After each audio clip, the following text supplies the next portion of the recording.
ব্রাহ্মণবাড়িয়ায় সরকারি কর্মচারী কল্যাণ পরিষদের অভিষেক অনুষ্ঠান অনুষ্ঠিত।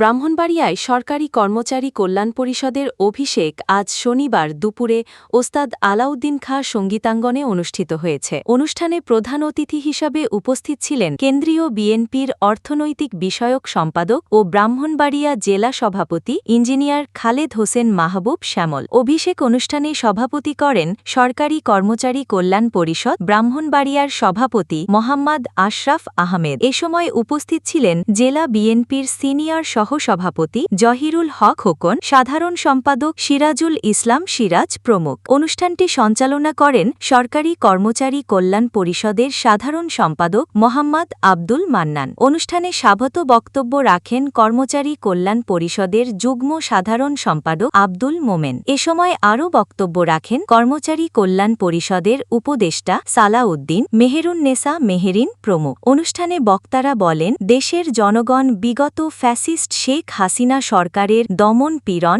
দুর্নীতি ও স্বেচ্ছাচারিতার শিকার হয়েছে। তারা আরও জানান, কর্মচারীদের ন্যায্য অধিকার ও কল্যাণ নিশ্চিত করতে এই পরিষদ ঐক্যবদ্ধভাবে কাজ করবে এবং গণতন্ত্র পুনঃপ্রতিষ্ঠায় অগ্রণী ভূমিকা রাখবে। আমরা যারা রাজনীতিবিদ, আমাদেরকে একটা সময় এই কর্মকর্তা এবং কর্মচারীরা এমন অবস্থায় পরিস্থিতিতে ফেলায় যে আমরা স্বৈরাচারী হতে বাধ্য। বিগত দিনে এই যে ফ্যাসিস্ট সরকার, তারা আমি বলি যে 2014 নির্বাচন কিংবা 18 নির্বাচন কিংবা 22 নির্বাচন, 24 নির্বাচন, তৎকালীন ফ্যাসিস্ট শেখ হাসিনাকে এই সরকারি কর্মকর্তারা এমন ভাবে বুঝিয়েছেন যে আবার নির্বাচনের দরকার নাই, এমনি আমরা আপনাকে পাস করে নেব। এমন ভাবে তারা বাটারিং করেছেন, তখন তারা রাজনীতিবিদদের কথা জনগণ থেকে তারা বিচ্ছিন্ন হয়ে পড়েছে।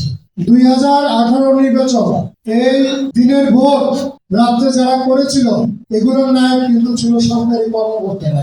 তৎকালীন পুলিশের কিছু সংখ্যক অফিসার তারা রাজনীতিবিদদের এমন ভাবে বুঝিয়েছেন যে আমরা আপনাদেরকে সবকিছু করে দিতে পারি, এবং সেই কারণে জনগণ কিন্তু ভোট দিতে পারেন। 2024 নির্বাচন, যে আমি এবং ডামির নির্বাচন, সেই নির্বাচনেরও কিন্তু নেপথ্যের কারিগররা এই সরকারি কর্মকর্তারা। 2014 নির্বাচন, যেটা ভোটারবিহীন নির্বাচন, সবকিছু কারিগর কিন্তু এই সরকারি কর্মকর্তা। তারা একটা সময় সরকারকে কিন্তু জিম্মি করে ফেলে। আজকে এই 2024 যে জুলাই আগস্টের বিপ্লব, এই বিপ্লব কিন্তু আমাদেরকে অনেক শিক্ষা দিয়েছে যে জনগণ থেকে যারা বিচ্ছিন্ন হয়ে পড়বে তাদের এই বাংলাদেশের মাটি থেকে উঠায়নি। আপনারা দেখেছেন, তারা এই জনগণের বিরুদ্ধে যে এই 3টা নির্বাচন করে কিন্তু তারা জনগণ থেকে বিচ্ছিন্ন হয়ে পড়েছে।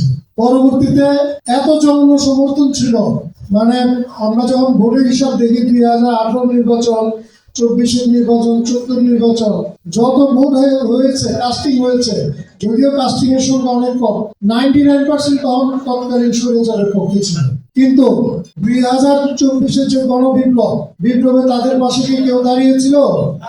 কারণ জনগণ থেকে তারা বিচ্ছিন্ন হয়ে গেছে, এবং একটা বড় এই জনগণ থেকে তাদেরকে বিচ্ছিন্ন করার জন্য একটা বড় অংশ দায়ী, সেটা হলো সরকারি কর্মকর্তা এবং কর্মচারী।